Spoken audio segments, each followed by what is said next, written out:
Assalamualaikum warahmatullahi wabarakatuh. Bismillah, alhamdulillah, wassalatu wassalamu ala rasulillah Muhammad ibn Abdullah wa ala alihi wa sahbihi wa mawala amma ba'd. Faqala musannifun rahimahullahu ta'ala wa nafa'ana bihi wa bi ulumi fid dharain amin.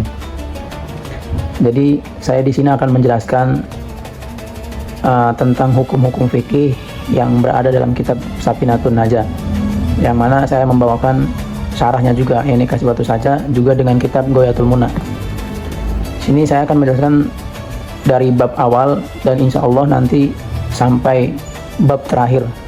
Dan saya mohon dukungan kepada penonton, kepada pemirsa yang ada di rumah untuk like, subscribe, dan notifikasi loncengnya.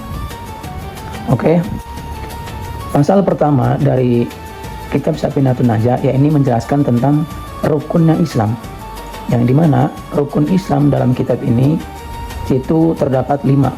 Ini yang pertama, syahadatu alla ilaha illallah, bersaksi bahwasanya tiada Tuhan selain Allah, wa anna Muhammadar Rasulullah, dan bersaksi bahwa Nabi Muhammad adalah utusan Allah. Nah, dalam konteks kalimat ini berarti kita sebagai umat Islam diwajibkan untuk bersaksi, untuk meyakini, ya bukan hanya bersaksi, meyakini baik dalam lisan maupun dalam hati, untuk meyakini bahwa tiada Tuhan selain Allah dan Nabi Muhammad itu adalah utusan Allah. Segala sesuatu yang ada di bumi ini yang berbentuk Tuhan, yang diyakini oleh kaum Yahudi, yang diyakini oleh kaum Kristen, Hindu, Buddha, itu tidak ada. Itu tidak ada. Dan kita yakin bahwasanya yang benar-benar Tuhan itu yakni Allah Subhanahu wa taala. Menafikan seluruh Tuhan yang ada di dunia ini. Gitu. Dan meyakini bahwa Nabi Muhammad itu adalah utusan Allah.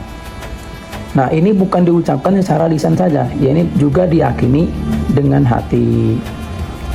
Yang kedua dari rukun Islam, wa iqamus shalah, ya ini melakukan sholat ya. Entah bagaimanapun nanti sholatnya khusyuk apa tidak, itu hal lain. Yang penting kita melaksanakan sholat dan kita tahu tata cara tentang sholat, tata cara praktek sholat itu gimana. Nah itu, percuma kita udah syahadat, kita udah melakukan syahadat mungkin, tapi kita nggak sholat, itu percuma. Walaupun memang ada makalah atau hadis yang menyatakan di situ, man qala la ilaha illallah dakhalal jannah. Di situ, walaupun memang ada kayak gitu, tapi secara tuntutan syar'i kita diwajibkan untuk sholat. Nah itu yang kedua. Yang ketiga, wa ita'uz zakat, ya ini melaksanakan zakat. Nah, ini juga bagi yang mampu sebenarnya. Jadi untuk yang zakat itu bagi yang mampu juga. Jadi bukan hanya haji. Zakat ini sebenarnya kan ada zakat fitrah, ada zakat mal. Nah, yang diwajibkan kan bagi orang yang mampu untuk mempunyai biaya, baik mal, baik harta ataupun benda. Mal ataupun biasanya kalau fitrah itu pakai beras. Ini juga untuk yang mampu. Nah, kalau orang yang nggak mampu kan dia yang menerima zakat, bukan yang memberi zakat. Sedangkan konteks di sini ada ita'uz zakat, yakni memberi zakat, melaksanakan zakat gitu. Jadi untuk kalian yang mampu atau mempunyai uang berlebihan, mempunyai uang yang cukup, nah usahakan untuk berzakat gitu.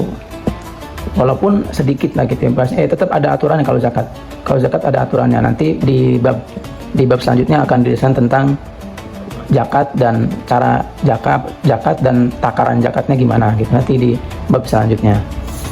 Nah, yang keempat dari rukun Islam, yakni shaumu Ramadhana, berpuasa di bulan Ramadan. Nah ini, awas. Jadi walaupun kalian Islam, ya maksudnya awas nih ya, kalau memang kalian benar-benar mengaku agama Islam, maka jalaninlah puasa. Karena apa? Karena ini termasuk tuntunan dalam syar'i, tuntutan syar'i, dan ini hukumnya wajib. Untuk udur-udur yang lainnya nanti dijelasin di bab selanjutnya. Ada itu penjelasan tentang udur puasa Ramadan. Tapi yang penting di dalam kitab Safina yang konteksnya shaum Ramadan ini, itu diwajibkan untuk menjalani puasa Ramadan. Gitu. Mungkin memang dulu, kalau dulu ya, pada zaman dulu itu ketika kita nggak mau puasa, kita langsung bayar fidyah. Jadi bayar fidyah itu kita memberi makan pada orang lain gitu yang nggak mampu.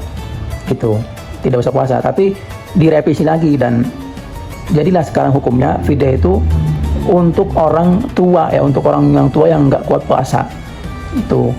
Tapi untuk yang kuat puasa dan nggak berhalangan itu diwajibkan puasa bulan Ramadan.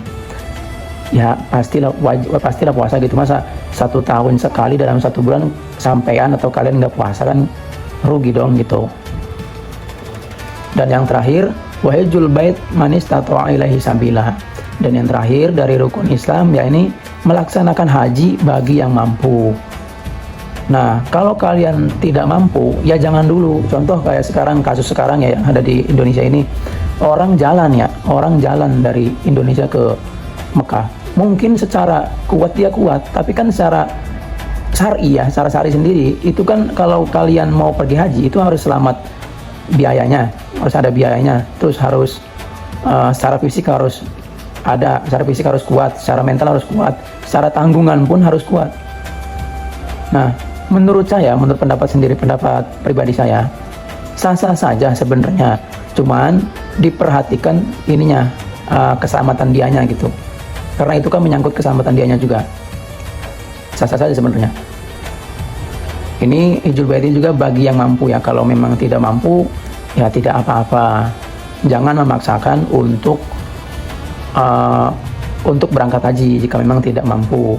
Oke? Mungkin itu saja yang dapat kami sampaikan untuk membahas hukum-hukum fikih selanjutnya dan membahas menuntas kupas kitab Safinatun Najah secara detail dan insya Allah sampai bab akhir.